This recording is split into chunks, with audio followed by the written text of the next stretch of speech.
Is there anything close to it? Yes. Spoiler alert. What?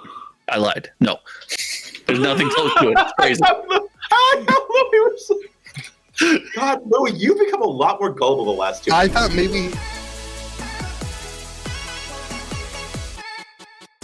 with you.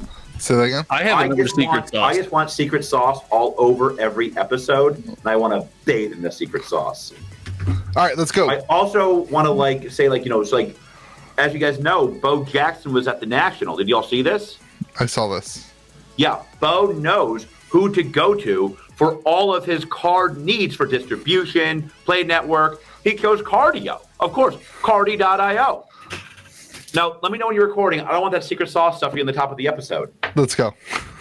Are you recording? Whoa. Welcome to Be With You, America's most favorite TCG podcast. Number one. No, stop. We're number one. We're number one. We're not number one. America's most number favorite. One. Where if you use a TCG scanner to look at all of our packs, congratulations, the TCGs are still dead. I am, of course, joined by the hairless wonder himself, Josh. You're a week late, buddy. Josh's comment section last week was in love with his hair. I like the hair. I got nice hair. Why don't you do the mohawk? Like, you're so close to a mohawk. I'm pretty far from a mohawk. No, you're like two zooms away. I understand since you don't have hair how you could confuse this, but I'm pretty far from a mohawk. I don't think George understands but my head. I also don't think George understands what hair is. So didn't need to know that. I'm furry, just like Bloomburrow. And I am, of course, joined by Gen Con's number 12 content creator, Louie DeGeorge. I would be honored to be Gen Con's number 12 content creator. Yeah. That would be amazing. Is that true? How do you yes. Gen Con? Dude, Gen Con's pretty massive. Not as big as Spiel. Definitely bigger than 12 people bigger than me. Really? I bet you I'm Gen Con's number 30 billionth content creator. I mean, Josh is like number 29 billionth. Yeah, I'm number 40 billionth.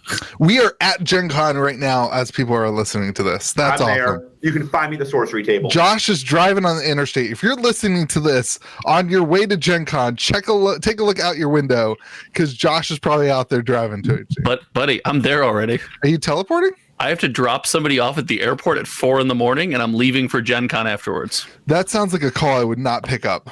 So it was like, you want to drop me off at the airport at 4 a.m.? I'd be like, sorry, that time doesn't work for me. I have less subs, but I'm a better guy. There you go. I guess. I live in West Virginia. The airport's not open at 4 a.m., so we don't have to worry about that. Is that the slingshot that they load you in? Is that what you call the airport? Yeah. And we are, of course, finally joined by George. The skinniest George that we've ever seen. You look too skinny. You look like you're Ozempic, and I know you're not. We're joined by Ozempic's number one fan, George. Where's the rest of George? That I want Ozempic because I've eaten nothing but salad for a month, and I hate salad. Chat. I keep calling you the chat. Comment section. I can attest. George has been nothing but miserable for 2 weeks. He has been dieting. 5 month, whatever. Yeah, he's kind of always miserable, but for the last 5 weeks have been exceptional. Awful. I also broke my toe today. Yeah. Did you kick something because you can only eat salad? I was with an ALS patient, and God love them, they rolled over my big toe, and I couldn't even be like, "Oh my God, you broke my toe!" Because I didn't want them to feel bad. It's your fault for wearing Yeezys. It's your fault for wearing Yeezys or Crocs. One of the two you were wearing. Shiny glitter Crocs. You deserve no regrets. Can you say toe regrets? Hold on. So here's what we're talking about, everyone. Oh, first and foremost, we are sponsored today by two wonderful sponsors. Shout out to Cardi.io, Cardi.io/connect /contact if you want to get involved with cardio, and GameGrove.gg, where you can use the discount code GamerGrove to save 6% off of any of your orders. Thank you to GameGrove for sponsoring the podcast. No, you're amazing. I'd also like to thank KitchenTableTCG for also sponsoring this podcast, and Hometown TCG for also sponsoring this podcast, and GamerGrove.gg for also sponsoring this podcast. Thank you to all three of the sponsors. I think a couple arcades that I know of around this country probably are. All the arcades, Arcade RevShare, shout out to you. Congratulations, Arcade RevShare. All right, here's what we're talking about, everybody. Let's get into it. Really get into it this time. We're going to talk. My big Bloomburrow dice is also sponsoring this podcast. All right. Listen, if you guys want to make fun of our sponsors, then just a couple of them. I don't know what to say. My dessert every day has been a fracking apple. This is not a dessert. This is a punishment. All right. This podcast is turning into a punishment for all the listeners as well. We're going to talk about Only Secret for the last Lair. 3 years. We're going to talk about Bloomburrow. We're going to talk about Duskmourn, all the free stuff Duskmourn comes with. Yeah. We're going to talk about the Pokemon scanning again because there's been a bunch of new Pokemon. interactions there. Nobody's wasting their time. We're going to talk about Sorcery and their new kits, and we're going to talk about the Hawk-Tua Girl cards. And then we have some special Shoreshire stuff. George may have cornered the market on an indie TCG finally. And it went up in price. It's not dead yet. It's not dead yet. Some of the reviewers, when we do May the Zoo Be With You 3.0, it's because 1.0 and 2.0 were such successes. We deserved a 3.0. Not because 2.0 radically failed. Okay. Even though we are actively doing that in this, we gotta start this now. If you're going to use your little headset there, your little, I don't know, man, whatever, then you can't bang on what your microphone is because that's super annoying. You can't. No, don't do that anymore. That's the point of emphasis. Stop. It's like Dwight from The Office when he's like Hitler. That's like the greatest Office episode ever. So wait, we must not prevail. We must not prevail. Can I make a really good episode? Can I make a prediction? The Dwight Hitler bring back that's what's going to jumpstart us into 3.0. That's going to be the last thing of 2.0. That's it. Gosh, The Office we should do a whole podcast on how The Office could never happen now. Like, so the problem with that is people would actually watch that, and that would go against the ethos of the podcast. Yeah, that's fair. All right, here we go. Secret Lair. So the Secret Lair, the only Secret Lair Louis has ever wanted, not to flip, but to actually own, sold out before Louis could get one. Is this just I deserve it? Is this the internet's way of dealing with me? The internet saw you sponsor your own tournament, and they were like, absolutely not. Absolutely not. And then they know you try to sponsor your own podcast, and they're like, this is a bridge too far. And tournament can't let it happen. Listen, man. We've gotten a lot of sales off the Gamer Grove discount code. Not gonna lie to you. Of course, I carry this podcast. I've said this the entire 3.0 seasons. Wait, George is here? Barely. My toe isn't. All right, so the Secret Lair sold out. So bad. Most articles, most online sources. A picture of my toe in the bottom right corner. No, I didn't even look at the picture of toe. I don't care about your toe. I'm not putting your feet finder. Sell that as an NFT and make some money and sponsor the podcast. I'm gonna put that at the Hawk-Tua card. All the online sources are labeling this as the quickest sellout of any Secret Lair of all time. We have nothing to go on to say that that's true, so I want to be the first to point out it's definitely true. 100%. You heard it here first. 100%. Facts. I mean, I don't remember anything that sold out faster than that. Even the Magic 30th one, I bet, was available for a couple hours. I bet they had 200,000 boxes available at least. Why do you say that? I don't know. I'm just trying to get us banned from something else. Oh, gotcha. I think it's that plus 5%.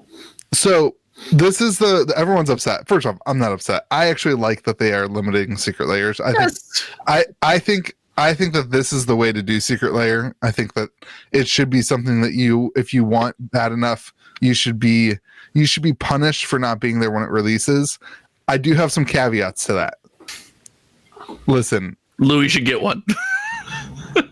Noon on a Monday. Content creators. Noon Eastern Standard Time on a Monday. 9 a.m. Pacific Standard Time on a Monday. What were you doing at noon on Monday? I was with my kids feeding them lunch. What were you doing? You were nothing by yourself, like just hanging out. Probably. So, like, here's my point. I was in Cleveland. A lot of the people I've talked to were talking about, like, they were in meetings, they were whatever. Like, the timing of these releases could be better. I think you put it at like prime time. You put it at like 8 p.m. Can you Eastern imagine Standard Time. people are having trouble with things crashing and backups during? You got to give everybody a fair shot. You open it up. You give everybody a fair shot. More fair than noon? Why is 8 p.m. more fair than noon? Because some people have jobs. Well, some people have work at second 8. shift jobs. Nobody works at 8 p.m. That's why it's called prime time. It's the prime time for all things. Wife work at 8 p.m. Louis discovering second shift jobs she live on the podcast. She doesn't want secret layers. She doesn't count. She's not a real person. The Louis DeGeorge story. I don't know. That's the one gripe I've seen that I kind of agree with. And the other one is I don't know if you guys try to get this. The website was absolutely bonkers terrible. They like tried to make this whole thing be like you were in an elevator. So like you went to the website and it loaded a video with this like freaking the most annoying elevator music ever in the background. And there was an off button, but it was all the way on the bottom. You couldn't even see it. And then there was just like all these drops, all these things. You had no clue what was in each one. You even clicked on them and it just said, this contains the super drop. And you're like, is the Monty Python one in the super drop? I have no freaking clue. The website was absolutely atrocious. They should simplify this stuff if they're going to do it in this way, in my opinion. But I still think they should do it this way. I wanted to celebrate you because in spite of you not getting something you desperately wanted, you were going to stand by the correct take that this is good for secret layers. This is still good for secret layers. It's just they ruin it with everything. Shim a couple, but I need to be able to do this still so I can get my hands on it. Little points in there. No, like the fact matters. I still would have been like probably put my kids to bed at 8 p.m. 5 o'clock. 8 p.m. Eastern Standard Time, when the entire universe. Your kids go to bed evolves. At 8 p.m. You're the strictest dad ever. My kids go to bed between 7 and 8 p.m. We start bedtime at 7 p.m. every single day on the dot. I say days when I'm not doing the podcast, that's roughly my bedtime as well. My kid will be like, I put you down. My kid will be like, can we watch 10 more minutes of TV? And I'll be like, it's 2.5 minutes until 7 p.m. You have 2.5 more minutes, and then you're going to bed. Is that for their well-being or yours? No, that's for my well-being. You have to have boundaries in your life. I know. I keep trying to leave this podcast. Here we go. Your hair did. Yes, it's true. I'm gonna have to find a new host. You guys are both never here. So you change the dates of this podcast every week. That's true. You change the time that we film, the days that we film. Then you're like, oh, come you guys can never make it at this random time. I decide 24 hours beforehand. But most importantly, you do have great secret layer takes, and this is what makes secret layer exciting. Like the fact that it sells out, the fact that it is something that's limited release, right? And it's not functionally unique most of the time. Shout out to The Walking Dead. But most of the time, it's just extras, right? It's additional arts. That way, hey, I'm a player. I want to get cheap cards. I can't. I'm a collector. I want to get expensive things that sell out. I can. This is the great secret layer model that we're finally back to. I love this. It's also so exciting.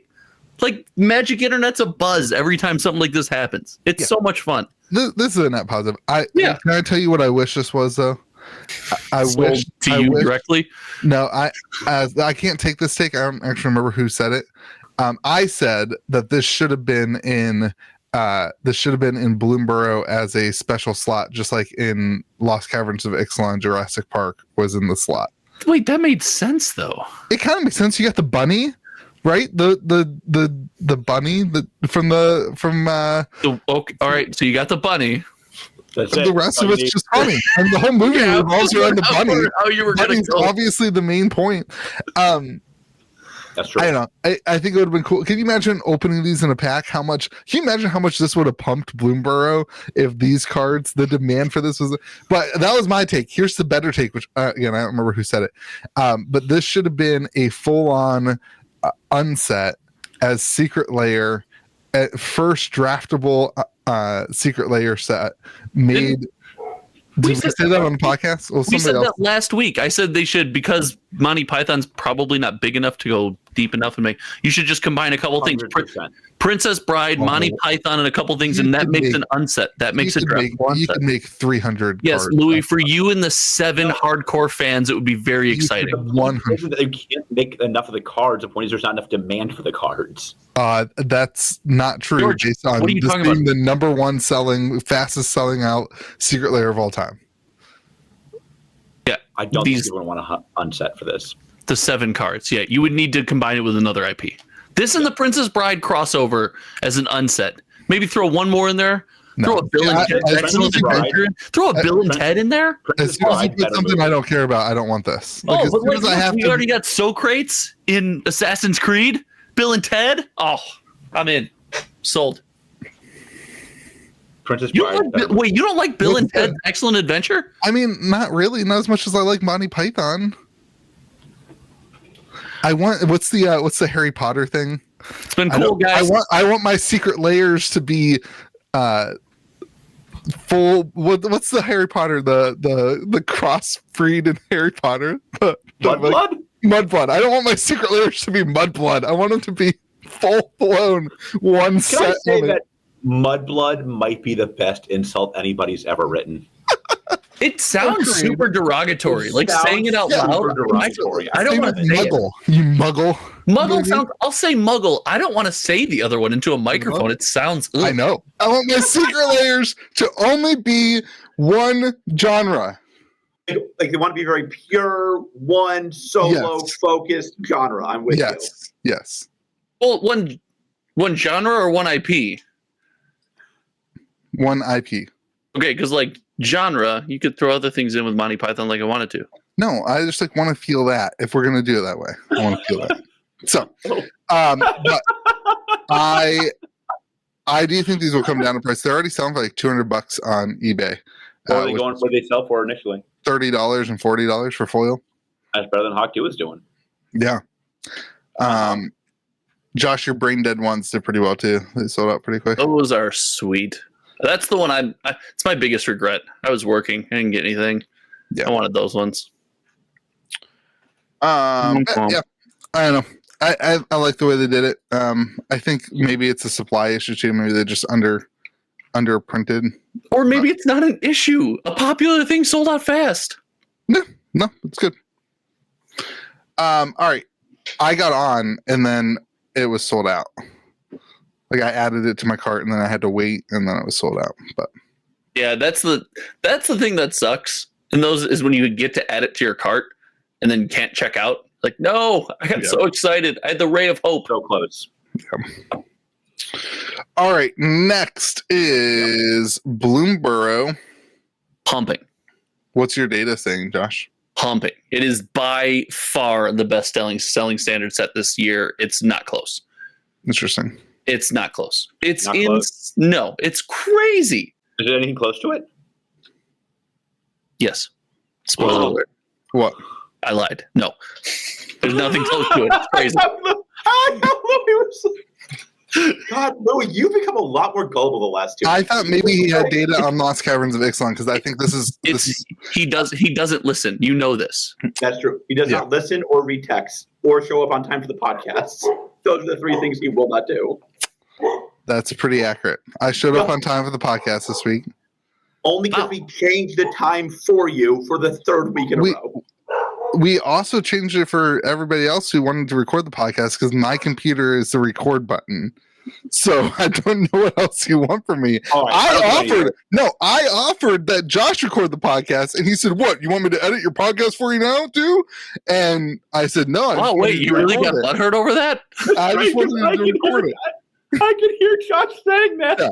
I did. So I said that. I didn't realize I ruined Louie's day by. I provided 3 other alternative options to recording on Tuesday night. So, can I provide a different alternative here? I want to talk about how amazing Cedar Point was. Cedar Point's the best. Let's talk about Bloomburrow. We're talking about Bloomburrow right now. So, Cedar Point, unlike Bloomburrow, had a 30-story drop roller coaster, 300 feet. You're talking about roller coasters have been out for forever. Like you didn't even do the top thrill dragster. So you suck. Like you did it wrong. Been close and killed the person I thought. I don't know what to tell you. You didn't do their best coaster. I will say this: Still Vengeance might be the best coaster. I think Millennium Force is better than top thrill. Really? I think you could convince me that drop. I'm a very big roller coaster guy. Yeah, that was an intense drop, and we waited for the front of the car. I've been to Cedar Point too many times, though. Cedar Point's like where we went in high school after prom. It's like I don't know. That's because aren't you best friends with the owner? You said I'm not best friends with the owner. He took a picture of he broke into the owner's house at one time. Yeah, let's go with that. That's fine. For podcast purposes, that's fine. In our private discussions, we will argue this later. That sounds hot. Yeah. I look forward to our private discussions, Louis. All right. Compare this to Lost Caverns, Josh. Go. I'm showing it to you guys while you guys talk about Cedar Point. I don't care about Cedar Point. I'll show it to the people who care about Magic sets. But we have Lost Caverns of Ixalan selling 23,000 total boxes and Bloomburrow at 20,000 already. Wow. That's interesting. Yeah. It's going to overtake Lost Caverns. I can't imagine a world where it doesn't. What's that? The total dollar spent so much higher, though? Lately, the collector boxes have been very expensive. Yeah, but they're still selling and the Velociraptor deck being one of those decks. Yeah, one of the decks is more expensive. So, all in all, it's a good set. I didn't think it was going to go this well. It's above and beyond. It's super interesting. I love furries. I said this 3 weeks ago. No serialized cards. No, no huge slot of chase things. It's hard to figure out exactly why the set is pumping the way it does. Good Magic set sell. That is like the takeaway that everybody needs to just like. If a Magic set doesn't sell, it's because the set sucks. Good Magic sets, there is no wallet fatigue. That does not exist in Magic. The player base is too broad. If it's a set that's fun to draft and powerful enough, people will suck it up and go spend that nickels. Well, that's the case now, and that's where Magic exists best, right? When Wizards of the Coast is balanced enough where a good set sells and a bad set doesn't.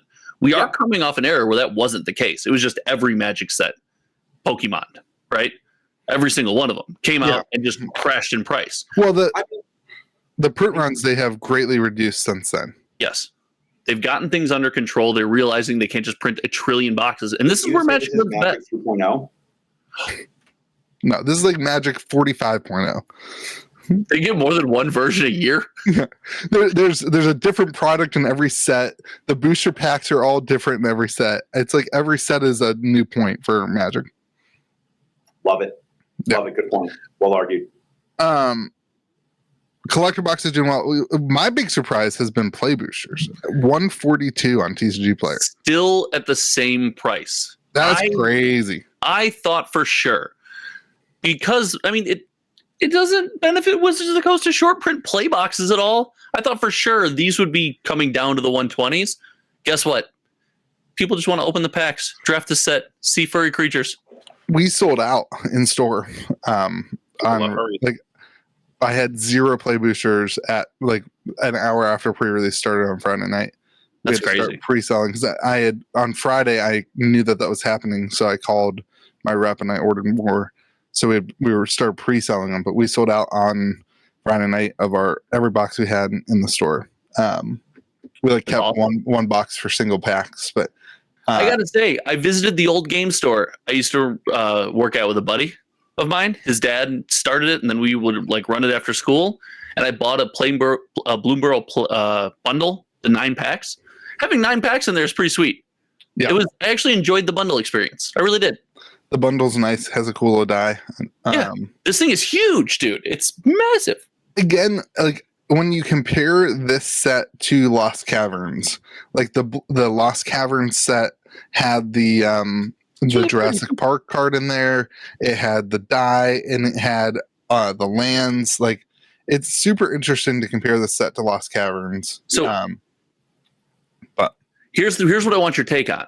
And this is, I'm not going to give you my take. So you've got these Bloomburrow boosters that are holding price. They're selling like crazy, right?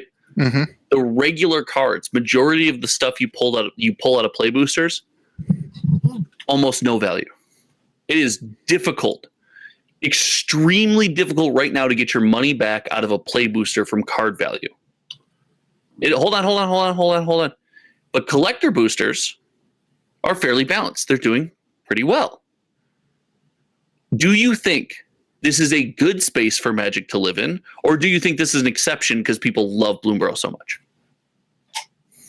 I don't think I agree with your statement on what regular cards that you're pulling consistently out of play boosters. Not yes, you can get the raised foils out of play boosters. They're one in every 5 play booster boxes or something.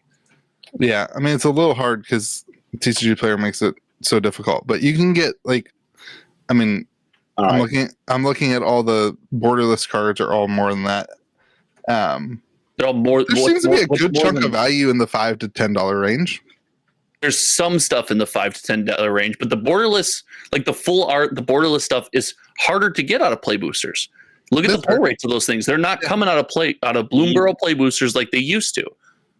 EV is something 14 nerds yell about on podcasts every week, and no player actually gives them. It's not, George, because like a part of the reason that boxes it's a way for people to feel better about their dead TCG when they cradle their boxes and go, "You have positive EV. You're gonna make it, little buddy. You're gonna make it," and it never works because people have to want to open the boxes, and people want to open boxes to play the game. That is fair for that attitude is fair for indie TCG, but for Magic, there is so much business happening in cracking boxes and selling singles. There's so many different people doing that if you have a positive EV, it greatly affects like the market of boxes. If a store can crack boxes and make way more money, then they do that, and the singles prices. That is so rare for you to make way more money. That is so rare. Most of the way, especially at Magic. Like you can maybe break even, maybe you have a positive 5 or 10% EV, but like you're not cracking a box and be like, oh, I doubled my money. Like that's not a thing. Regularly. Yeah, but what Josh is saying is that if there are cards that you can pull that you make money, then people spend money on a pack rather than. That's not at all what he said. That's what I'm saying. I asked this time. Listen. You poo-pooed my question before you even answered it. Well, George poo-pooed my answer to your question before I even started talking. So what do you want from me? Your answer to my question was you don't believe in my premise. Yeah. Then you looked at things and then agreed with my take on the things that you were looking at. My toe poo-pooed. No, I still don't agree with your premise. Okay. A lot of the mythics are over $6, $7. I mean, if you're looking for one pack, I think there's still a good shot of cards that you can pull that are over the value. There's way more available that are not even close. There are some that you get close to your money back depending on where you shop. There's a large number more that you're not getting anything close. But did you know? I was just trying. I had a fun conversation I wanted to have. We don't have to have. Okay, let me play your game. Yes, I agree. We can move on. Game. I agree. There's zero value in the play booster packs. There's zero value in the play booster packs. All the cards are worth. It's insane. I'm trying to make content, buddy. Yeah, you're not good at this. I did my part, Josh. I did my part. You did. And I think there are more than 12 of us nerds that look at the value of cards. I don't think 12 is an appropriate number. 14, 15 maybe? Yeah. Like, it's something people who love dead TCGs cry themselves to sleep at night. We look at the value of Magic cards and we don't love dead oh, okay. I like Star Wars and yeah, okay, fair enough. What's your point on the other side of that then, Josh? Like, what did you want to chat about? It's way too far. It's so far gone. It is so far gone. You know what? It's a fun enough topic that I really enjoy. I'll make a whole video about it on my channel. There you go. You know, we can discuss it next week. We can discuss your video next week. That was a really great segment, you guys. I think we really nailed that one. We nailed it. The Smoke of the Mason to be with you, season 3.0. Well, I can't wait for Lou to read the next topic where I just tell him I disagree. That's the wrong topic. Heaven forbid somebody disagree with you on the podcast, Josh. Heaven forbid it. All right, Duskmourn came out this week. They sent out an email to all stores that anybody who purchases a collector box or a play booster box, maybe a commander deck set, I don't remember, will be given a buy a box promo, which is a collector pack, a full-on collector pack. That's the buy a box promo. That's one of the buy a box promos. Here, I can actually read the email, I think. That's kind of cool. Yeah, so collector booster or play booster, either box, will receive a House of Horror collector booster while supplies last. So wait, so if you buy a play booster or a collector booster, you get a buy a box promo, pack, which is like the extra pack. Mm-hmm. There's also a buy a box promo. Oh, do you get both, or do you have to pick? So it's while supplies last. My store got half as many collector packs as we got promos. Okay, so the collector pack's the more desirable in that, like those go first. Yeah, and then okay. Yeah. I don't know how I feel about that. That's kind of cool. I don't know why. Why this set is my question. Like, why do they say all of a sudden, you know what we need to do? They're just trying stuff, right?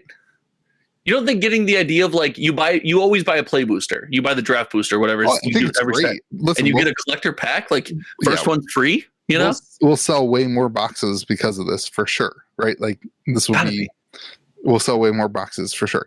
But like, is it that their printer gave them a deal if they printed a certain number of boxes, and so they were like, oh, let's print them more boxes, and then we'll just use them for free promos? Like, what's the cause of this set?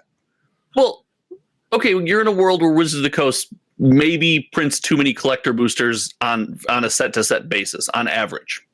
Mm-hmm. They print too many collector boosters. And instead of continuing to make buy-a-box promos, maybe someone's like, hey, let's see if we can use the extra product we're already signed up to print as our buy-a-box promos instead of printing standalone cards. And this is just the test to see what the community thinks about it, right? I mean, you got the product already, theoretically, right? We agree they're probably going to have extra collector boosters? I doubt anybody in the community is going to be like, I wish I wasn't getting a free collector pack with my box. Yeah, but I mean, you never know. So you try it out, and if people like it, maybe this is what we see going forward. They stop printing standalone buy-a-box promos again. Didn't that stop for a while anyway? That went on like hiatus for a little while. I can't remember the last set that didn't have a buy-a-box promo. Yeah, maybe you're right. Yeah, I don't know. It seems like it's a good way to use extra product they have. Yeah. You're gonna get Dominaria United collector boosters as buy-a-box promos for future sets. Streets of New Capenna collector boosters is going to be your buy-a-box. They should have done that. They should have done that with the Legends packs on Dominaria United. It should have been the first 12 people at every store to buy a Dominaria United collector box got a Legends pack rather than seeding it in. They should have just specially curated Legends packs. Yeah. I don't know. This just seems interesting to me. We always talk about on the channel, like on the podcast, that if you need something like this to sell your product, that means your product might not be that good. So my first initial reaction to this was really excited, but then I was like, ooh, is this because they anticipate that Duskmourn's not going to be a high selling set? Like, is that the reason? That was my first hunch. That was my first hunch when somebody told me. And like, I've been pretty bullish on Duskmourn. That was my set. That was my set of the year, and I doubled down on it last week. So I don't know. Louis, touch of death. Well, hold on. All the packs that get sold via buy box promos count towards the best set of the year? Ooh, a lot of products. Of course. Yeah. It doesn't matter if they pay for them. It matters if they're printed. It doesn't matter if I go and buy all the boxes and go into crippling debt to win the argument. Of course. We'll just call it Modern Horizons 3, you know? We're there. Modern Horizons 3.0. See, George? We're in. I don't know. This one's interesting to me. I think it seems fun, and I know like that's the boring conversation, because you're right. I mean, you said it best. Who's going to complain about getting a collector booster pack? Yeah. Who wants their 30-cent buy a box promo versus the collector booster pack? It's kind of like the sample pack from collector boxes on steroids, right? Like, and I had more people. I'll tell you what. I had more people for Bloomburrow buy collector packs and boxes than we ever had for any other set. So like collector packs and boxes are starting to really turn into like a more, I don't know, obviously people have been buying it, but like more accepted thing. Like the price point has become, I think, a little bit more accepted. So maybe this is another touch on that to be like, hey, look what we have. Try the drug. It's expensive, but here's one. Your first one's free. You know what I mean? Like, there's a little bit of that, I think, going into this. Well, if they continue to separate value too, right? They have to like entice you into the more expensive product. Right. But I don't know. I just thought it was an interesting thing, something people to be aware of. I think that's going to be, gosh, do you think people are going to try to trade the collector pack back into the store? Like, there's been some like volatile reactions to collector pack. People are like, I absolutely hate them. They're going to be like, I don't want your collector pack. I'm trading it back into you. Give me value. No, there will certainly be stores that don't give out collector packs at all and just keep them and don't talk about it and don't do it. That happens with buy box promos too. Yeah. That's true, but this one matters. They could just like mix this. They could money launder the collector packs and just mix them in with their existing collector packs. There you go. Now it's all part of the same revenue What if they're stream. different colors? What if they're different foils? What if these are not CT scannable? Some buy box promos are worthless. Most are. There have been a couple that have had value. There was a Flusterstorm, Josh? The retro frame foil. Yeah, there was. Storm? That was for Modern Horizons 3. That was a pretty big one. Yes. Shout out to somebody hooked me up with a bunch of those. Shout out to that human being. Yeah.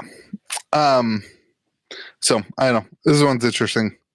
But George, to answer your question about, or wait, who talked about trading them in? We don't take any trade-ins of a new set for 2 weeks after release. That's big brain strats. Yeah. Yeah. Well, the singles, that makes sense. Yeah. So I do think it's kind of cool. Like, singles are such a good ecosystem for any store. So Wizards not only giving 24 packs to a store or whatever it is, a couple boxes, jumpstarting sales for that store, but also those singles will eventually get traded in, and it kind of filters through the ecosystem. It's kind of a cool win, I think, for LGSs. But it's how Wizards of the Coast is subverting us from keeping sealed product on our shelves. If they open it for us and send out packs, which they now know are CT scannable. Oh, we're trying to transition into the CT scanning. I knew it. All right, I tried 5 minutes ago. Pokemon scanning. So last week, Josh and I... Nobody's with Pokemon. Who would do with Pokemon? The entire internet is talking about it with Pokemon right now. No, they're all doing it with sports cards. Like, the big thing was they found a Logo Man in a National Treasures box, something that actually has value. Okay. Well, last week nobody cares about. Last week it was just announced and spoiled on YouTube, and this week a full-fledged website has come out, and so that's what's different from what we talked about last week when George wasn't here to tell us all of the reasons we were wrong. So now this website actually is offering a collector card CT scanning service, and so this website, my understanding is they have a CT scanner that typically they're doing industrial inspections and scanning things in like a big industrial way, but now they are breaking into the collectible world. And what they said when they announced this originally was that they had no intention of being involved in the trading card hobby. That's how they, like, when they announced, they did it as like a the first release that they could do this was released as like a publicity stunt to show their capabilities. Like, and they promised that they wouldn't be doing it. They wouldn't go to market with anything. And now they're going to market with a service for I don't think that, like, that doesn't matter. Somebody was going to do it. So I was at the National last week. This was a lot of the hubbub. Like, this is a huge deal. Yeah. Like, if you have, like, so somebody did it on a $20,000 case of basketball cards. And they got a hit. And they, like, opened it up. It was a Logo Man. Like, they could tell what Logo Man it was. This is going to, in my opinion, really impact the price of vintage boxes. Even modern boxes, until they figure this out. I mean, like, how could you ever buy a $20,000 box of cards, or a $10,000 or a $5,000 box of cards? Mm-hmm. Even a $4,000 box of cards. I mean, like, I do think it's maybe $3,000 maybe. I do. What do you think about $2,500? Like, what's your line? Yeah, it was $65 a pack. Right now it is, but until the next website comes out, that they're the only person doing it. I mean, like, this is... So the thing they were talking about is it's not only the fact that the machine is expensive, it's that it takes a lot of power. Well, there's also some proprietary software there. What is it? AI? Like, come on. That's been the whole AI conversation of how much power it takes lately. You're on top of this tonight, Louis. Gen Con ain't ready for you, big dog. Yeah, this has not been ain't ready. This has not been your most boring showing, that's for sure. There you go. Has been the most random. I think I mean, I don't think you can overstate how big of a deal this is. I mean, like, it's funny because I saw somebody put up an alpha starter deck today for sale. Mm. Who could buy that? Anybody would buy an alpha starter. You can't tell what's in the alpha starter deck, Dingus Berry. Why? Because it's all non-foil cards, all the same. They can't do it. Why can't they do it? It's the foiling. It's the foiling process that stands out on the machine. Yeah. Are you sure about that? Yes. 150,000%. Yes. Yes. Then how can they tell it's a logo man? Probably because of the logo. I don't know what a logo man is. Not going to lie to you. But it's a patch. It's not foil. It's a patch. It's like a Okay, so then they can also see the patch. You know what else the alpha doesn't have in it? Huh? Patches. Nailed it. Yeah, but like, can't you see what card it is? No. No, you don't get a clear image of the cardboard. You get the difference in texture basically is what calls it out. It scans for depth. Listen, let the comment section handle you. That's fine. What did Trump George say last week? Louis, what was it? What did Trump George say? I don't know. This is the greatest. This is the greatest thing ever. The greatest. We last week we called you Donald Trump most of the podcast, and we mocked you. And every time we used your voice, we did this. What it says about you guys that you guys have to bring me into the podcast even when I'm not here? Is that how boring you both are? You think or not? It was better than the still image of you drinking soda. I think. I like soda. Who was I? I had breakfast with somebody, and they're like, "Wow, you drink a lot of soda." I'm like, "This is a judgment-free zone. Do not like this is a judgment-free zone." It is not. You're surrounded by loved ones, and you drink too much soda. There's no such thing. Let me say, there's no such thing as too much soda. I totally agree that this is a big deal, massive deal in the whole thing, especially George. I agree with high-end stuff. This is a super big deal. But one of the things that I've been told from people in private conversations. Oh, here we go. Is people have been doing things like this for years. That was a lot of the talk of the show. Yeah. But like, how long has this been happening? Resealing boxes, re-shrink wrapping boxes. Like, this has been a very, very... get told that they were G.I. Joe cards before he opened the box if they had done with this, probably, yeah. Probably. Yeah. Wow, Logan, you were so close yet so far. Yeah. Like, the shenanigans has been going on for a long time. I heard a story. I don't remember what I guess there was some sort of sports card that had some special foiling. And it was like a metallic foiling. And in the 80s, people were putting their cases through Xray machines at the airport to see if they would have the metal cards in it, and then cracking those cases. I just say, like, going to the National is a reminder of how much better sports cards are than TCGs. It is so much better. Cards have value. The people are nice. There's no like weird like groups about things. Sports cards are just goat. I love how George says that, but then anytime somebody buys a card of value, he's like, "That's just ridiculous that somebody would spend that amount of money on a Pokemon card. That's absolutely ludicrous. That's absolutely crazy." It only works because you use Pokemon as the example. You were close. You were close to slipping up there. I believe I said that about a sorcery card that then sold for 70% less the week after, I believe. Is that right? Was that correct? You say that about literally every TCG card. I said about your cryptics, even Lorcana. And Lorcana, you say that about One Piece. People who spend $100,000 on an out of 500 Mickey need to have their head examined. And I'm sorry that you're not on the podcast, so I can't be mean to you, or else some rando's going to email Louis to yell at me. But like, you're a lunatic if you spend $100,000. You're a lunatic. You spend $150,000. You're a lunatic. You are. I was talking to all the lunatics, and they all agree with you. I asked my friend who's a lunatic. I said, "Friend who's a lunatic, don't you agree with me?" He totally agreed. They all do. This is a big deal, though. Like, I know it's been happening. This is the difference between something like this happening over the last 20 years right now.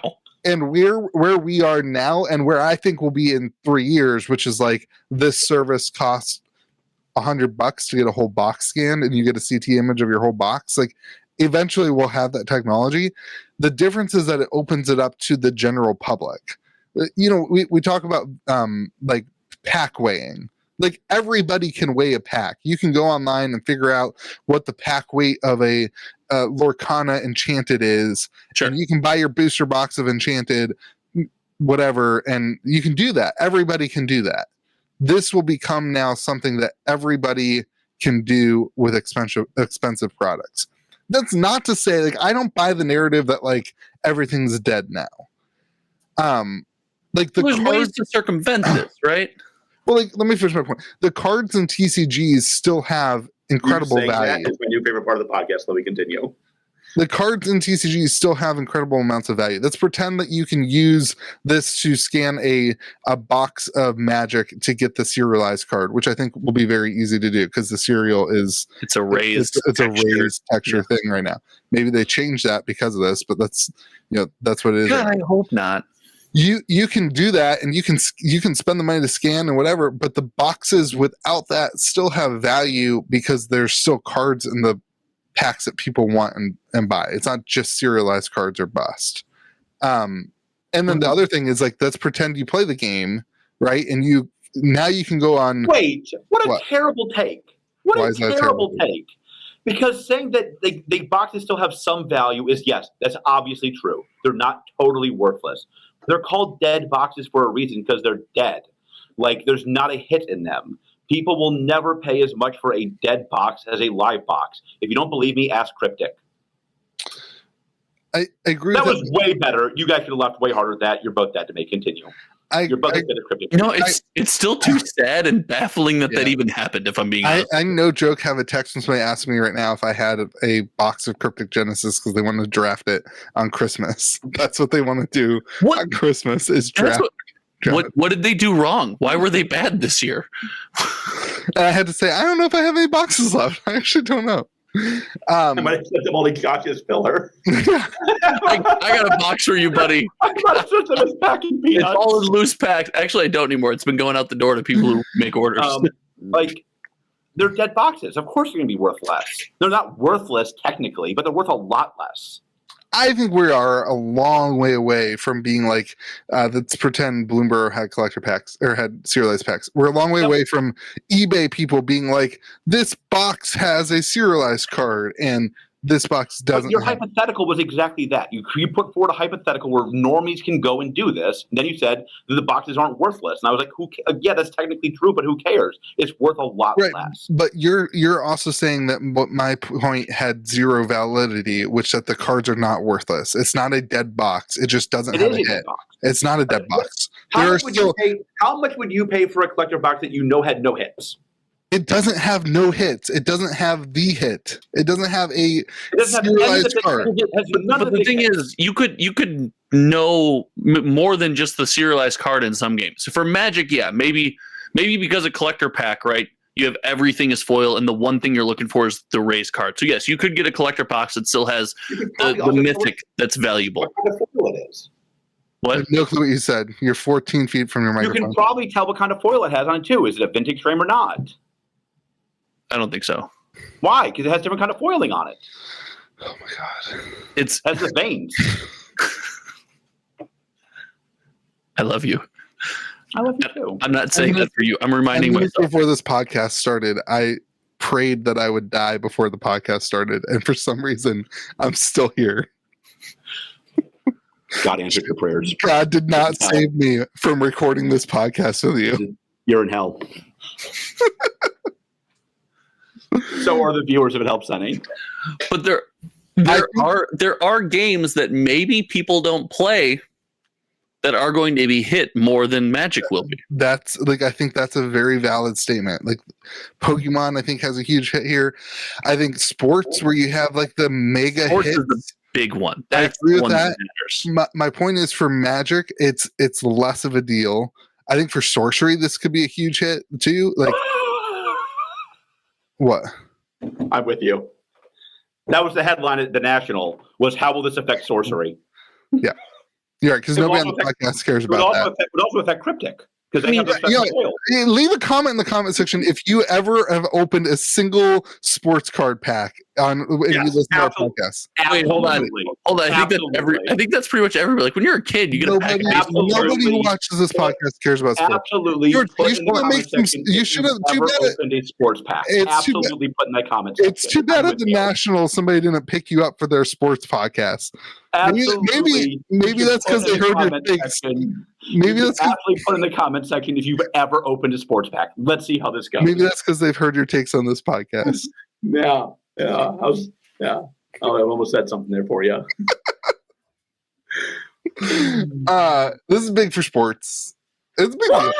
Hold on. I think most humans, Of course, Louis an have idiot. opened like a pack of sports cards. That doesn't mean they care about them. That's not what you asked. That's not what you asked. You The said point is that every time we bring up a TCG related thing, George says, well, nobody cares about that. They only care about sports.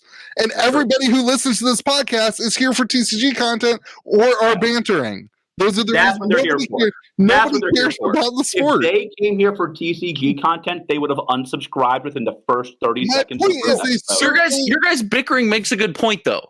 Does TCGs having less value and less impact than something as massive as sport 100%. insulate it from this a little bit? Because 100%. it's harder to get your value out of doing this, right? Nobody's gonna do this way. Modern Pokemon or Magic box. Yeah, this doesn't work. Nobody cares. This doesn't work for TCGs until you can do a booster box for $50 to $100. And then your $1,000 boxes and up are at risk for this. Anything under $1,000 is not at risk. Well, your loose vintage Pokemon packs, your first edition, your jungle, and stuff like that. Like, But a first edition Pokemon pack is thousands of dollars. A first edition base set Pokemon pack is like, right? I But don't there's. Wouldn't you agree that there's people that have a bunch of those? yes. So wouldn't if you've got this and it's already worth out? Did you kick your toe? God, you deserve it. Yeah. Disagree It is- with us again. Disagree with me one more time. The toe has to be 150 degrees. It is burning up. Good. In your face. Good. You deserve it. But like, if you already have this and it's worth hundreds of thousands of dollars, why wouldn't you send this in for $75 a pack? Oh, it might be infected. Well, okay. Has your wife texted you back yet? No, she hasn't. She just texted me back. She said, I hope it comes as close to being amputated as possible without actually having to get amputated. My wife said it wasn't me. It wasn't me.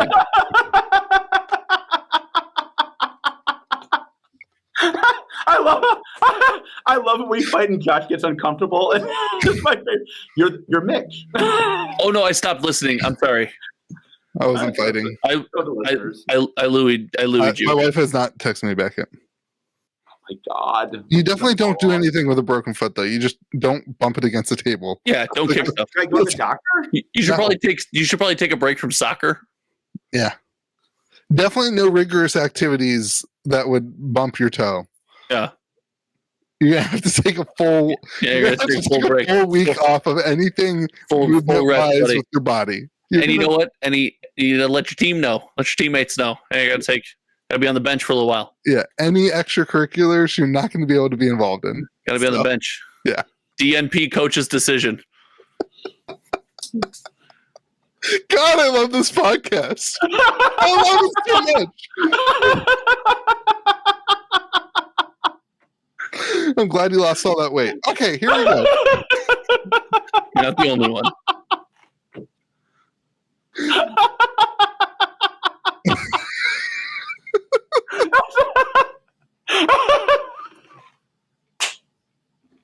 So, it matters for sports Can I cards. give a shout out to Nathan, one of my friends who's listening to this podcast, who will get every bit of that joke.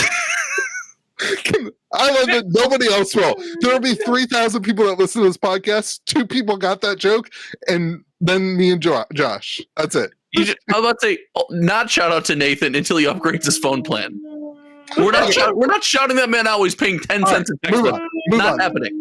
This affects right now high-end vintage Pokemon. I agree with that. It affects right now sports cards, high-end sports cards. I don't think this affects currently your Magic the Gathering stuff or your low-end Pokemon, the average stuff that the TCG player is collecting. But in the future, I think it does.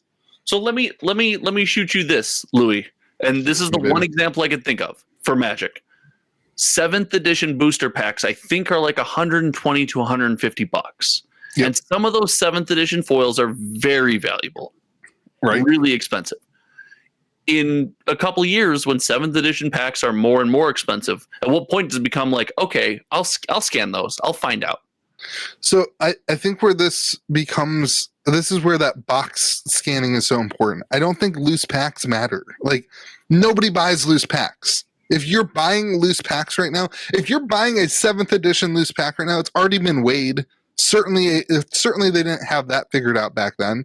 It would, maybe it's from a box that already got the big hits taken out of it. I would not trust any 7th edition loose pack unless you just want it for your display. I have Pokemon packs up there that are light packs for display. That was really good. This matters.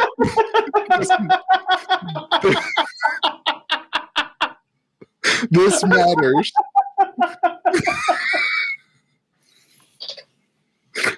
This matters for booster boxes. But with Magic, I mean, like, who the hell's opening a 7th edition booster box to chase foils anyway? Oh, I'm not saying you are, but like that's the first example I can think of that comes to the forefront of my mind of a set where it's like you are heavily rewarded if you happen to know the foil in the pack ahead of time. Yeah. See, I think with Magic, the time that this matters is for things like the One Ring. Things 100%. like Yeah, that's 100%. a good call. That's a good call. Things like Lord of the Rings, where you have very expensive serialized cards, where you can actually buy the boxes. You could make money if you could scan a box for $100 and know something is serialized. Lord of the Rings, you could buy out the whole supply of Lord of the Rings, scan all your boxes, sell your serialized cards, and then sell off the boxes and make money. I want to be clear, those boxes are still not worthless. That's true. They are not worthless. Yeah. Because they're still expensive Still cards cardboard in there. Yeah. But I don't think anything else from Magic this matters for. Like, vintage Magic, I don't think it matters for. Vintage Pokemon is huge. Is this going to be more mainstream by the time Final Fantasy comes out, where we all assumed they were going to do another one of one thing? No, I don't think they're going to have to change the packs. Somebody was telling me that the weight of which they would have to add to the booster box to prevent from being scanned, it would be too great that you wouldn't be able to do it. You'd have 10-pound booster boxes. Booster box getting swollen. I don't know the technology, but essentially they were like, you'd have to use lead. I was about to say it's the same thing as when you get an Xray, right? You just lead apron. Yeah. So, like, I don't know if there's a way around this. I saw other people saying, like, this is going to change the industry. They're going to have to do not randomized packs. I don't buy that. That's nonsense. Yeah. Again, I think TCGs are insulated. There's not enough value there. I mean, like, I will say, like, I think sports are going to have to change something. They're going to have to. Who's buying a $20,000 booster box? Yeah, that's fair. I think sports for sure. Well, as soon as the booster box costs $20,000, it's the same argument as the loose Pokemon packs, right? The $300 to get the box scan or whatever the price ends up being when they do it, it's inconsequential. Like, of course you're going to pay that, right? Like, I mean, this is. You could tell me a story where this. You could tell me a story where this turns into box breakers selling guaranteed hit boxes. Absolutely, and that kind of saves the industry. Maybe, I don't know. Like, I think that kills the industry. You think? Well, I mean, like, what do you do with the rest of those boxes that aren't guaranteed hit boxes? If that's the primary marketing thing. Yeah, I mean, this is why you need to have other value in your box. This was my point with Magic, is there's other value in the box. This is a wild. I never thought we'd get here. I never thought we'd be scanning booster boxes. Yeah, it sounds like it's been happening a lot more than people want to admit that it was happening. But somebody made a good point. If it's public now, think about how long it's been happening behind the scenes. Yeah, 100%. Like, that's not great. So, okay. Yeah, we'll continue to follow this as it goes, but I was just shocked at how cheap it was to start out. Like, the pack scanning, $65 a pack. I mean, like, I have a fossil heavy pack at my store, and I thought about, just for content, sending it in to see what's inside the fossil heavy pack. What if you have a fossil heavy pack and the scan comes back, there's no foil? That sucks. I mean, it's fine. Yeah. We're like, is what it is. Does it have to be foil if it's heavy? I mean, the real way to know for Pokemon is you really have to have the box, because you get the 6 heaviest packs. But you can look up like what the average heavy pack is, and that fossil heavy is an average heavy fossil pack. But there's no guarantee, because I don't have an extra G.I. Joe card in there. There you go. I obviously this shouldn't need to be said, but I would never then sell the pack as heavy still if it didn't have it in. I just want to know if it's a Gengar or a Dragon Knight.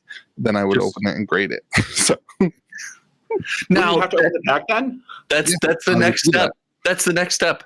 Just grade the pack as a guaranteed Dragonite pack fresh. I saw somebody talking about that. The PSA and CGC could get into this type of thing. Yeah. That they would be a viable company that would get involved in. I'm guaranteeing this a 8.59 Charizard base first edition pack. This is terrible. This is bad. This news did not spark a lot of joy this week. I was not super pumped about this. Yeah. It's not great. This is huge. Yep. Like, this is going to crater. This I think this has really high potential to crater the super high end sports box market. The company, it's now on the companies to try to figure out a way to subvert this. So I think they will, but I think the problem is, like, what do you do with the boxes printed the last 10 years? Yeah. Well, they've made their money out of those already, right? Yeah, but like if I bought a $20,000 box of basketball cards, you should be selling that right now, or scanning that right now. Sure, but like, who's buying it right? Like, I mean, I wouldn't touch a $20,000 box of sports right now. I think the people who are buying it right now would be what the breakers. Sure, I mean, like, it's the time to exit that type of stuff. I mean, like, I think this has potential to be catastrophic for high end sports boxes. Yeah, agreed. Like, I mean, like this, it's tough to overstate how bad this could be for high end sports. It's time for those people to come down to the TCG world. Yeah, come on. Come hang out. And start buying product where instead of being, jerked around, the cards are not even in the box. They're not in there already. This is the way to do it. God. That guy was so freaking stupid. I keep going back to the guy and how dumb he was. Like, to take all the cards to one card. Every card. Every hit. Dude, I will legitimately buy that box from you. I will legitimately sell it to the guy who's tried to buy it from you. There you go. This is right up by the Pokemon. Look at that. You see right next to each other. My toe is hot. My toe is like, oh my gosh, you're fine. Don't be baby. You stubbed your toe. It's fine. Got ran over by a. Would be safe to say that George Haktoa'd and kicked that thing. Yeah, but we're talking about sorcery right now, not the Haktoa. Yeah, but why are we you just skip it? That transition was better. All right, so sorcery has a cool new thing, and this is perfect for Gen Con because I'm drafting at Gen Con, and we just drafted this week. 3 win. We just drafted this week, and the biggest issue with draft currently with sorcery is that as a store, I had to spend an hour digging through all my bulk to get draft plans. Look at Josh's face. But now... I'll wait. Josh's face was so good. You now could sorcery out, couldn't you? Huh? Could you just separate the lands out? No, because my bulk is just bulk. It's just. And there's also in original alpha and beta there is 12 different sites because you have 3 for each threshold that each do a different you're not allowed to have more. They each have a different name. Sure. So they fixed that, and I'll get to that in a second. But they now have a draft kit coming out for stores. This will come out, I think, in August, either August or September. I don't remember exactly. Where you'll, as a store, be able to get one of these draft kits that have all the draft lands in it, as well as a new avatar. This avatar, you start the game with 4 spells in hand, and you tap to play or draw a site. So it slows it down a lot because previously the current avatar that you use could tap to draw or to draw a card. So it'll slow it down a lot for draft. But this is the new draft format, and I think it's huge. I do want to start out by saying that Sorcery should have had something like this on beta release with stores. Sure. This should have been, in my opinion, this should have been in the store kit that stores got, something of the likes of this.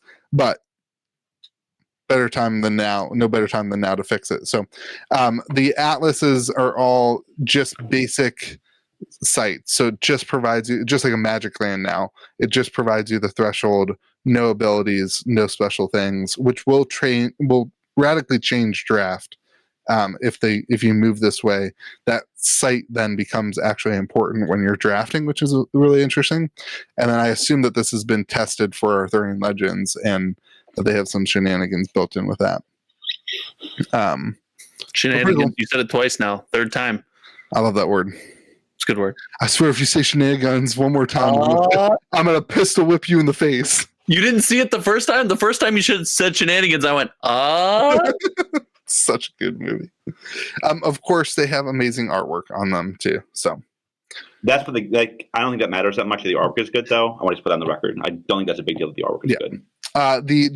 The Gen Con promo is the new draftable avatar, but in foil. It's the only time to get the foil. It's convention exclusive, not just Gen Con. But how many foil alpha sharks can I trade for it? I will trade you for all of your foil alpha sharks. No, I want I don't want the sorcerer. I don't want the character. I want the sharks. I can't believe you're not going to play sorcerer with me at Gen Con. That's my claim to fame, dude. Shark Tank. Hoo ha ha. That is your claim to fame. Your claim to fame. Good job, buddy. Well done. What's more famous, my broken toe or that?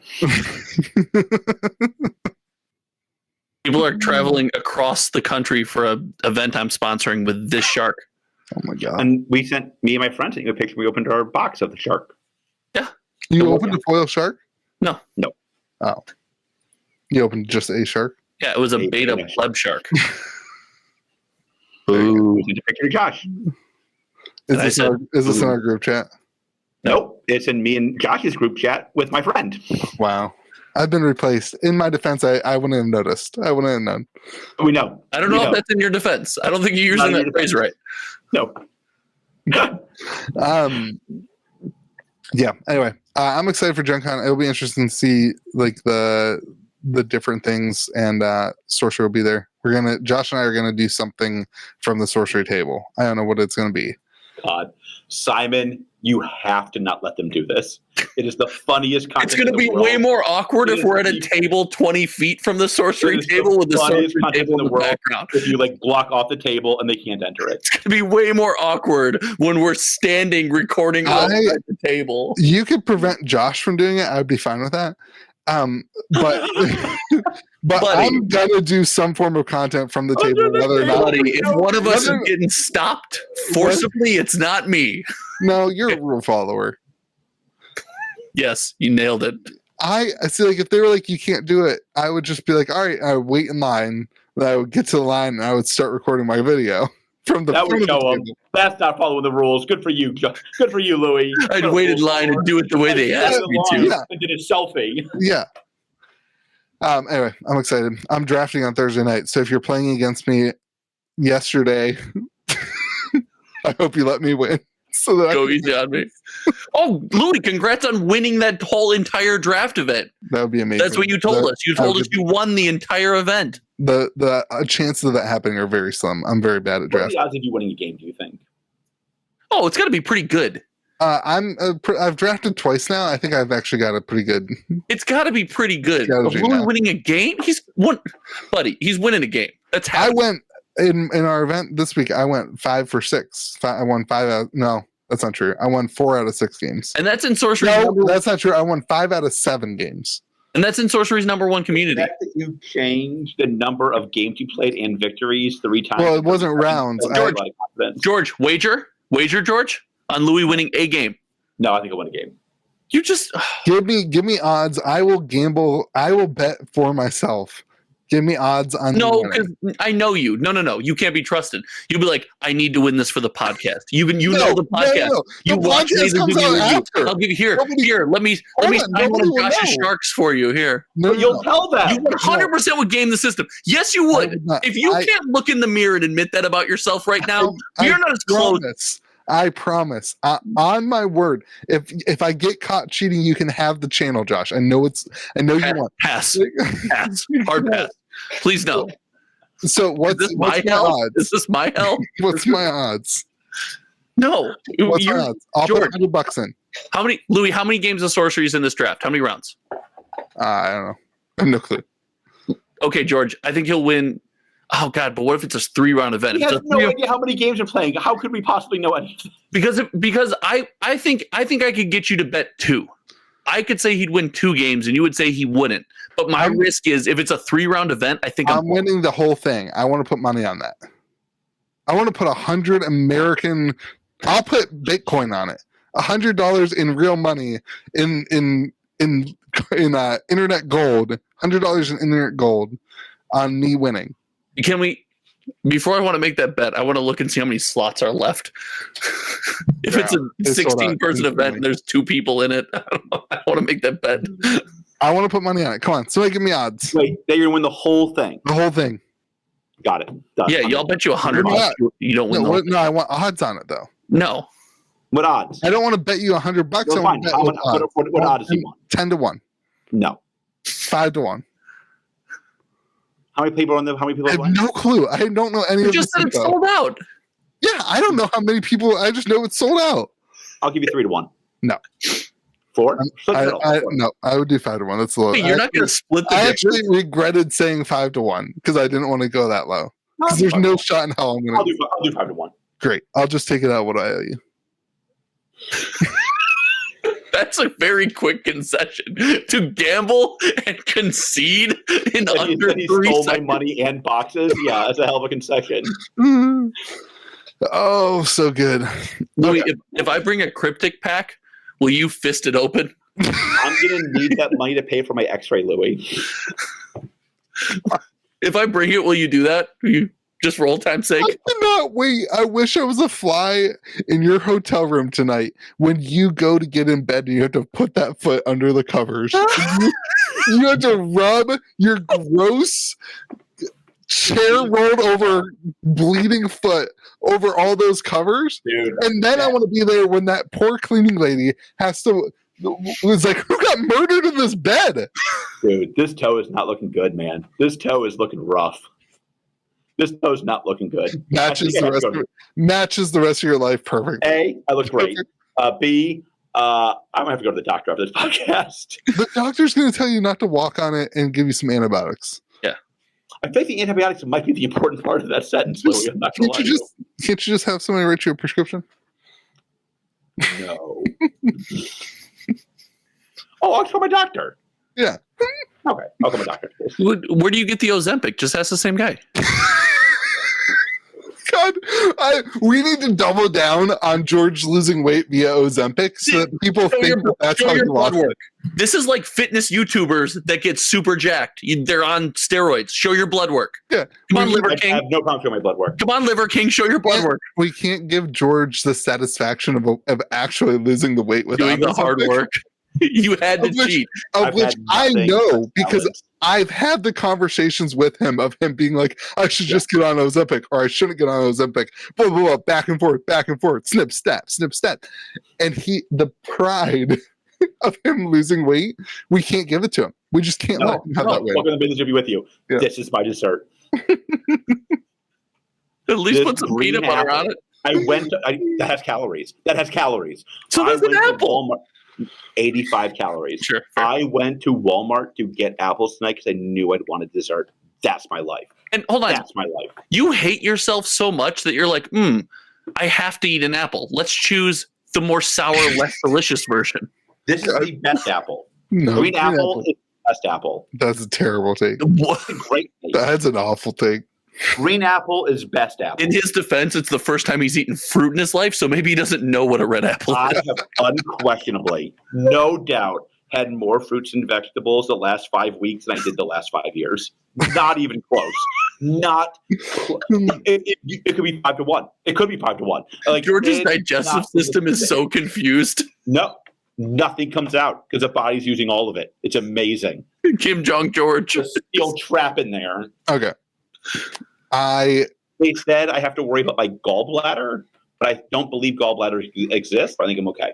I'm going to say the worst thing I've ever said to you on the podcast. I know this will hurt you more than anything I've ever said. I'm proud of you, man. I'm really proud of you for losing the weight. It's a big win. I can't handle it. This is great. Great. Thank you. I got to tell you, this is not what I expected you to look like. You said you lost weight. I thought you'd be more attractive. I got to be honest with you. I'm glad you're saying that today because you know what's happening tomorrow. So I appreciate that, Josh. You know I need the help. It's not happening tomorrow. Your toe's preventing that. Your toe is busted, man. Traction issue. You just had to go be selfless and go visit patients, and you just could not resist wearing the absolute worst shoes for that situation. I was in the hospital when I got my toe rolled over, but I couldn't go down to the emergency room because they'd see me, and then she'd feel that she rolled over my toe. So I had to like limp to my car to come here on the podcast before I probably go back to that same hospital. Don't go to the hospital. The hospital's not going to tell you. You're going to wait in that waiting room for 9 hours, George. Yeah. No one's ever going to see you. Your injury doesn't matter. People who are hurt are going to go in front of you. That's not how it works either, but they're not going to see you. That's the point. Well, what do I do? You wait to see your primary care doctor. You're not in the emergency from now. I'm not home for. I guess by the time this airs, I'll be home soon. But like, not now. All right, you know what you do? You know what you do? The toe is hot. I don't think that's good. You call the hawk to a girl, and she will fix it all for you. You're going to spit on that thing, and I don't think that's going to help the infections. All right, where did we post this? Because there's like, what, some special cards or something? She did a special card. It sold out instantly and more than doubled in price right away. Gosh. What? Imagine if this happened in the pandemic. She would be bigger than Tay Tay. Can we all admit we live in the best timeline right 100%. now? Like 100%. She's kind of fallen off, actually. Really? Yeah. I saw some stuff like she got out on a stage and like nobody cheered. Hold on. What? Let's evaluate that. In fairness, you have a trading card printed in your likeness, and she has one printed in hers. What are the value of those two trading cards? You have several, actually, Louis.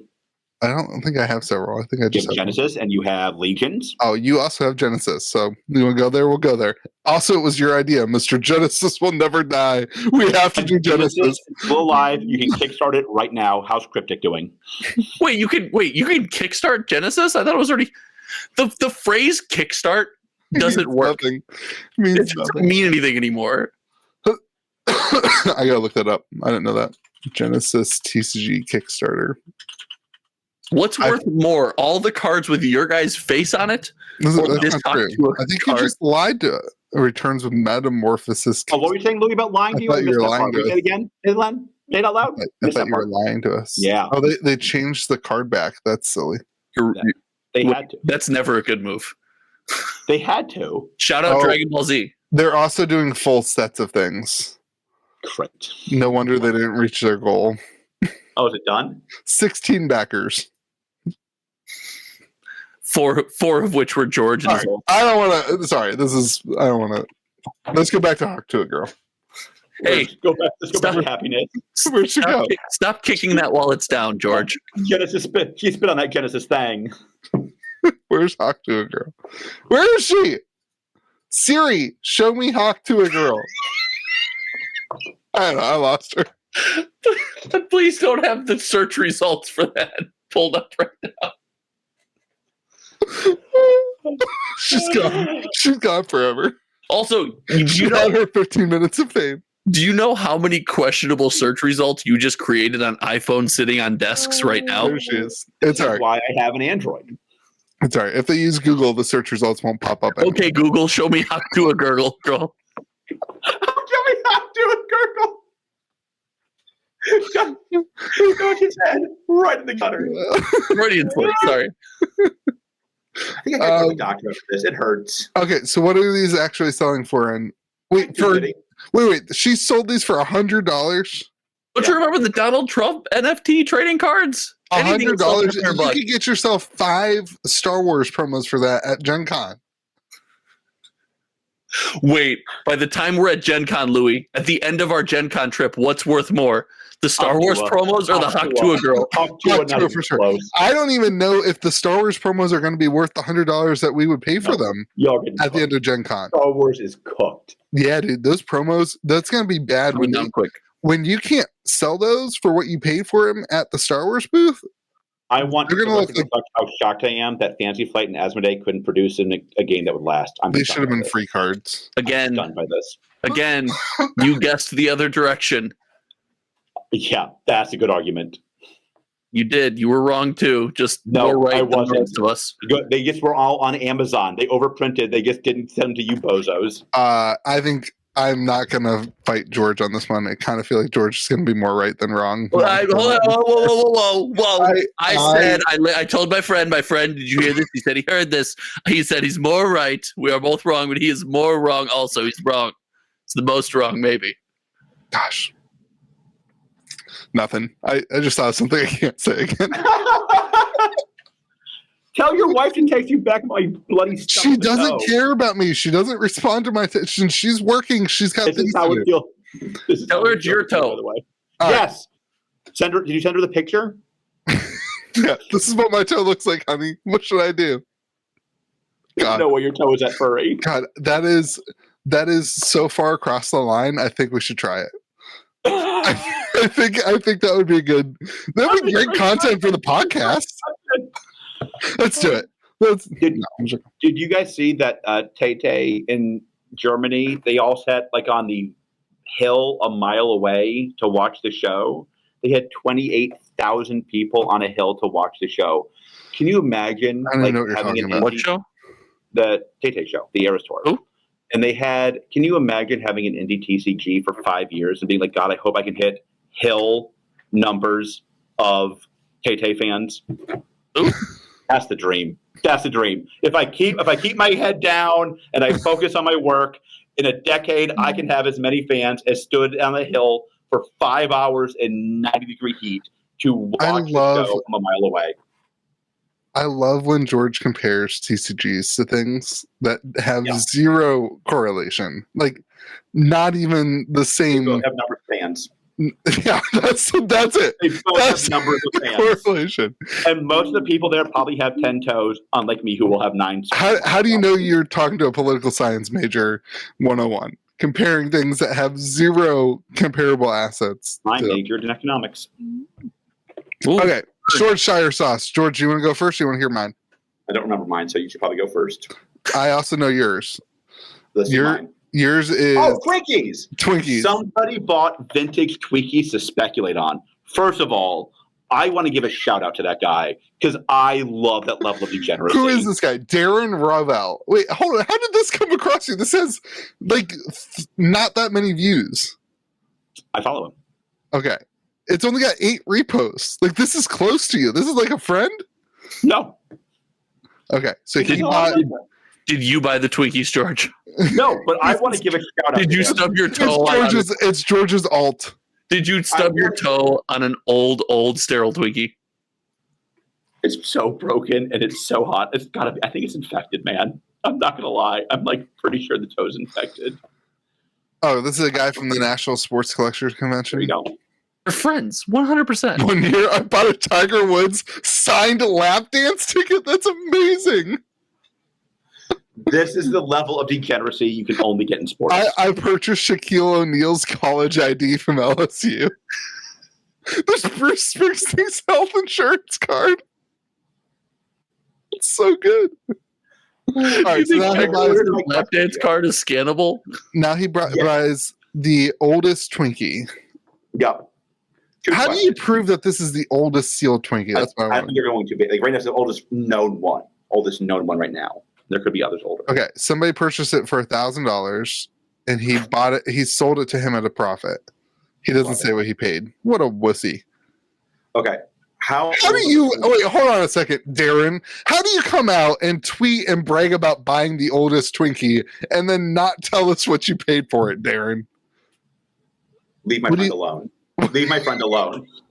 What do you think he paid for this? $500.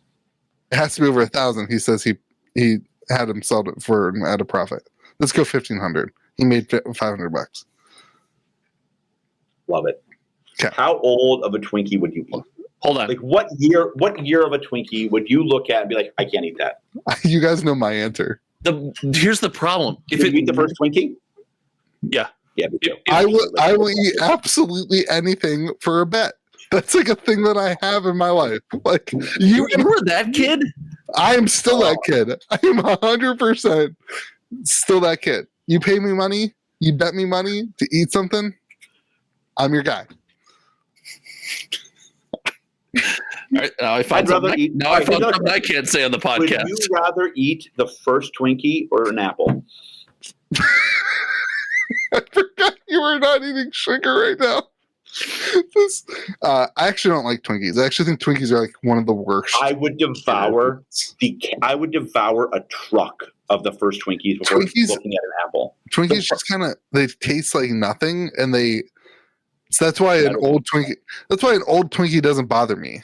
Like worst case scenario, I get maybe food poisoning. Like that's the worst case scenario. Here's the problem: if I open it and it looks like a normal Twinkie, and is like no smell, it's not like green or something. McDonald's meal. Yeah, I'd eat that Twinkie. Yeah, 100%. What's the oldest McDonald's meal you'd eat? Have you seen about these people who have McDonald's in like their closets from like 20 years ago and it doesn't age at all? Yeah, dude, that's like a thing. Ugh, that sounds. No, I haven't heard of that. But also, I think my brain goes, that cheese is probably bad. It's from 13 years ago. There's no cheese in that cheese, George. Like there's like that is yellow food coloring. Hey, let me live my truth. I want to be clear here. This woman has kept a McDonald's meal for 24 years. What? I say this as a person with a shelf full of ridiculous things that you probably shouldn't keep. So I'm well aware. What possesses you to do that? What possesses you to say, you know what I'm keeping? McDouble. Yeah, and it looks like it still looks like a burger. That's so gross. Yeah, it's pretty bad. I don't think I could eat the McDonald's meal. No, I'd eat the fries. I would not. I couldn't do it. You're better than me. I think I would stop at the meat. I think I would eat everything but the meat. Even the cheese that isn't cheese? Yeah, that doesn't bother me. Also, really? It's kind of caked onto the meat, so I would eat the whole meal. Well, you're starving yourself right now, so you're not a good test subject. I don't know what I wouldn't eat as long as it's not a salad with chicken on top. If they have to lop off your toe, are you going to ask for it in a to-go box? Okay, time for my short cheddar sauce. My cheat meal this month was a salmon fillet. Okay. Oh, salmon's good though. Time for my short cheddar. Not a good cheat meal, but good. That was my cheat meal. Frankly, I can't believe that George didn't know about this one and didn't bring this one up. This is wild to me. George, what if I told you this past month, definitely not this past month, it's definitely sometime further away from that, but love it. Just stay with it. This past month, you could have been a seed investor with a $2.5 million evaluation. I read about this. Yeah, for friend.com, which is an AI necklace that you wear on your chest, and it walks around. I don't know how do I make this bigger for people who are watching. It goes around with you. Oh, it's really loud in my ears. And now we can't hear you. Sorry. And it's also not on the screen. I'm failing miserably. It's to be with you. Oh, this was so good. It was such good content. Anyway, it's an AI. I don't believe in your premise. They just get a picture. Okay.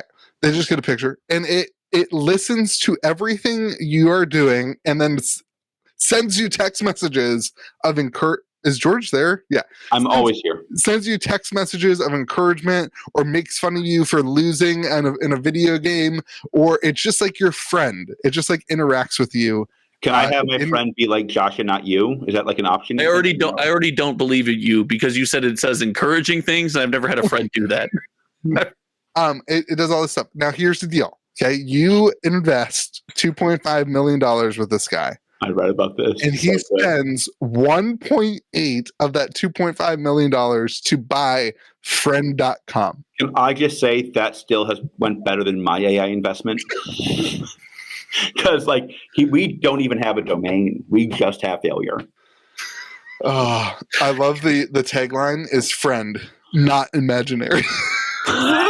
I didn't know that. I didn't know that was a tagline. That's great. This guy's a marketing genius. So this is actually, it's wild. It's like, I absolutely hate our world that this is what this has come to. The comment section is hilarious. The comment section on their YouTube videos.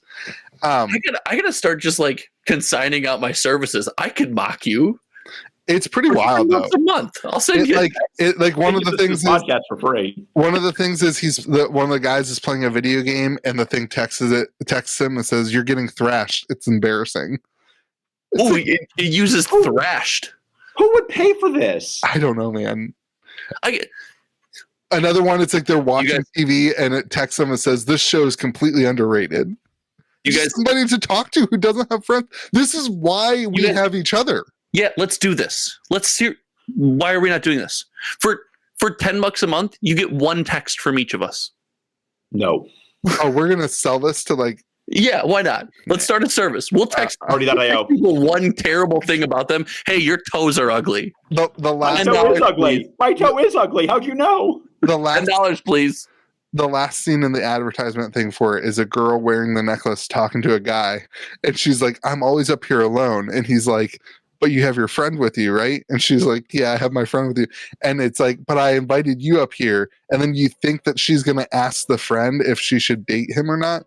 And it just cuts off.